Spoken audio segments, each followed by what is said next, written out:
ಅನಿಸ್ತದೆ ಹೆಲ್ಮೆಟ್ ಹಾಕಿದ್ರಿ ಅಂತ ಅನಿಸ್ತದ? ಹೆಲ್ಮೆಟ್ ಹಾಕಿದ್ರಾ? ಅವ್ರಿಗೆ ಹೆಲ್ಮೆಟ್ ಹಾಕ್ಸಿದ್ದು ಯಾವುದು? ಅವರು ಬಿದ್ದರೆ ತೊಂದರೆ ಇಲ್ಲ ನಿಮಗೆ. ಹಾಂ, ಅವ್ರಿಗೆ ಒಂದು ಒಳ್ಳೆ ಹೆಲ್ಮೆಟ್ ಹಾಗೆ ಕೊಡ್ಬೋದಲ್ಲ, ಹಾಕ್ಬೋದಿತ್ತಲ್ಲ. ಯಾಕೆ ಮಗು ಟ್ಯೂಷನ್ಗೆ ಬೊಬ್ಬೆ ಹಾಕ್ಲಿ, ನಿಮ್ಮ ಸಂಸಾರ ನಿಮಗೆ ಒಟ್ಟಿಗೆ ಇರಬೇಕು ಅಂತ ಹೇಳುವಂಥ ವಿಚಾರ ಇದ್ದರೆ ನೋಡಿ, 1 ಲೀಟ್ರ್ ಪೆಟ್ರೋಲಿಗೆ 100 ರೂಪಾಯಿ ಇದೆ ಅಲ್ವಾ? ಒಂದು ಹೆಲ್ಮೆಟ್ಗೆ ಎಷ್ಟು? 1200 ರೂಪಾಯಿ, 1600 ರೂಪಾಯಿ ಇರ್ಬೋದು. ಬದುಕಿ ಉಳಿದ್ರೆ ಅಂಥ 1000 ಎಷ್ಟು ಬೇಕಾದ್ರೂ ಮಾಡ್ಬೋದು, ಒಳ್ಳೆ ಹೆಲ್ಮೆಟ್ ಇದ್ದರೆ. ಇಲ್ಲದಿದ್ದರೆ ಆ ಹೆಲ್ಮೆಟ್ ನೀವು ಬೀಳೋದಕ್ಕಿಂತ ಮೊದಲು ಅದು ಗಾಳಿಯಲ್ಲಿ ಕೇಳಿ ಹಾರಿಕೊಂಡು ಹೋಗ್ತಾ ಇರ್ತದೆ ಅಲ್ವಾ?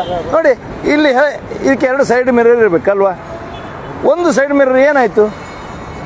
ಒಂದು ಕಣ್ಣು ಹೋದರೆ ಲೈಸೆನ್ಸ್ ಕೊಡ್ತಾರೆ, ಒಂದು ಕಣ್ಣಿನ ಇದ್ದರೆ. ಹಾಗೇನೇ ಅಲ್ವಾ?